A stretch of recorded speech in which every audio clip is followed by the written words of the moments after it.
भारत के इतिहास में राजाओं की गाथाएं उनके कार्यों और उपलब्धियों के लिए सदियों तक याद की जाती हैं।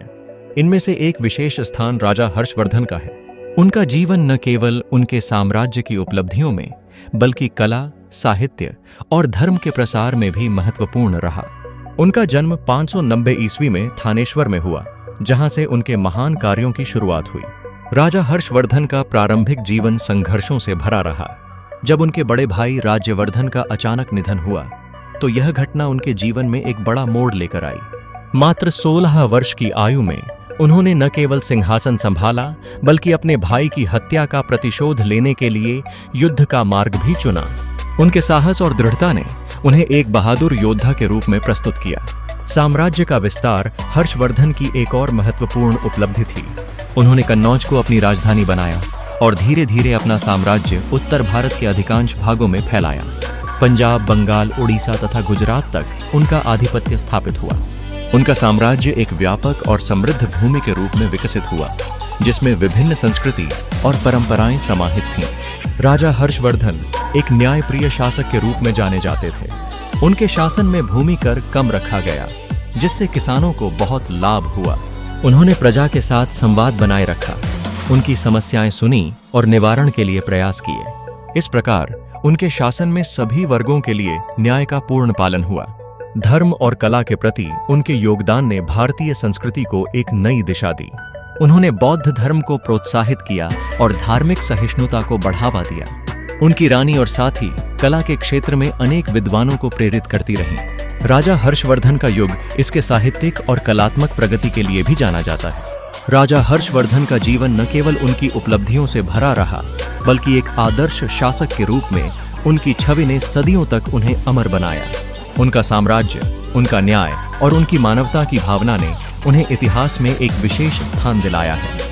इस प्रकार हर्षवर्धन की कहानी केवल युद्ध और विजय की नहीं, बल्कि मानवता और सहिष्णुता की भी है। भारत की सुनहरी साम्राज्य काल में धर्म, कला और साहित्य का संरक्षण अत्यंत महत्वपूर्ण था। हर्षवर्धन, जो एक ऐसा शासक थे जिन्होंने न केवल अपने साम्राज्य का संरक्षण किया, बल्कि अपनी विद्या और संस्कृति का भी प्रचार किया। वह पहले शैव थे, परंतु समय के साथ बौद्ध धर्म की ओर आकर्षित हुए, जिससे भारत के धार्मिक और सांस्कृतिक ताने बाने में एक नई लहर का संचार हुआ। हर्षवर्धन ने नालंदा विश्वविद्यालय को दान देकर बौद्ध धर्म के विस्तार में महत्वपूर्ण भूमिका निभाई। चीनी यात्री ह्वेनसांग ने नालंदा का यात्रा वृत्तांत लिखा है, जिसमें उसने हर्षवर्धन की उदारता और ज्ञान की प्रशंसा की। यह विश्वविद्यालय धर्म, ज्ञान और तर्क का केंद्र बना, जिसने हजारों छात्रों को ज्ञानी बनाने का कार्य किया। विद्या का यह पीठ बौद्ध संस्कृति के प्रवर्धन का मुख्य केंद्र बना, जिससे बौद्ध धर्म का प्रभाव और भी विशाल हुआ। एक लेखक के रूप में हर्षवर्धन ने भारतीय साहित्य को समृद्ध किया। उन्होंने नागानंद, रत्नावली और प्रियदर्शिका जैसे नाटक लिखे, जो संस्कृत साहित्य का अद्वितीय हिस्सा है। ये रचना केवल साहित्य नहीं, बल्कि तत्कालीन सामाजिक और धार्मिक संदर्भ को भी प्रस्तुत करती है। उनकी लेखनी ने भारतीय सांस्कृतिक वैभववृद्धि में महत्वपूर्ण योगदान दिया और उन्हें एक महान कवि के रूप में स्थापित किया। हर्षवर्धन की मृत्यु 647 ईस्वी में हुई, जिसके बाद उनके साम्राज्य का धीरे धीरे पतन हुआ। फिर भी उनकी विरासत आज भी जीवित है। उन्होंने भारत के विभिन्न हिस्सों को एकजुट करने का प्रयास किया और कला साहित्य को नए आयाम दिए। उनके द्वारा स्थापित सिद्धांत और कार्य आज भी प्रेरणा का स्रोत है।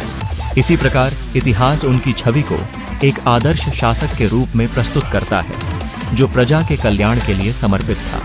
हर्षवर्धन का नाम इतिहास के स्वर्णिम पन्नों में अमर बना रहेगा, क्योंकि उन्होंने समाज में शांति, संस्कृति और एकता को स्थापित करने का कार्य किया। उनका जीवन और कार्य न केवल उस युग में, बल्कि आज भी हमारे लिए प्रेरणादायक है। यह वीडियो समाप्त हो चुका है और हम उम्मीद करते हैं कि आपको यह कहानी पसंद आई होगी। यदि इस वीडियो ने आपके दिल को छुआ है, तो कृपया हमारे चैनल को सब्सक्राइब करना न भूलें। सब्सक्राइब करने का मतलब है कि आप हमारे आगामी वीडियोस को हमेशा सबसे पहले देख पाएंगे। इसका साथ ही बेल आइकन दबाना न भूलें, ताकि हर नई कहानी की नोटिफिकेशन जल्द ही आपके पास पहुंचे। हर बार जब हम कुछ नया लाते हैं, तो आपकी प्रतिक्रिया हमारे लिए महत्वपूर्ण होती है। इसलिए हमें यह जानना बहुत अच्छा लगेगा कि आपको इस वीडियो में क्या सबसे प्रेरणादायक लगा।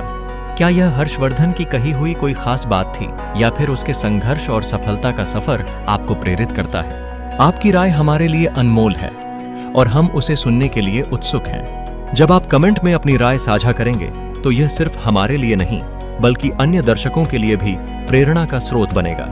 आपकी बातें हमारे दूसरे दर्शकों के लिए भी प्रेरणा बन सकती हैं और हम सभी एक दूसरे से सीख सकते हैं। यही तो है इस समुदाय की ताकत, एक दूसरे को प्रोत्साहित करना और समर्थन देना। कहानी सुनाने के इस सफर में आपकी सहभागिता महत्वपूर्ण है। हमारे चैनल पर पहुंचने वाले हर व्यक्ति के लिए हम एक सकारात्मक और प्रेरित वातावरण विकसित करना चाहते हैं। इसलिए उसी उत्साह के साथ हम आपको फिर से आमंत्रित करते हैं कि आप हमारे चैनल की सदस्यता लें और हमारे संदेश को फैलाने में मदद करें। हम आपके समर्थन के लिए आभारी हैं। धन्यवाद कि आपने अपना कीमती समय हमें दिया।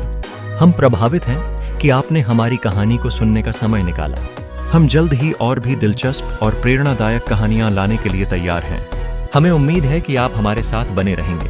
अंत में हम आपको यह दोहराना चाहेंगे कि सब्सक्राइब करें, बेल आइकन दबाएं और हमें कमेंट में बताएं कि क्या आपको यह कहानी रुचिकर लगी। यही है हमारी प्रेरणा और यात्रा का उद्देश्य। धन्यवाद।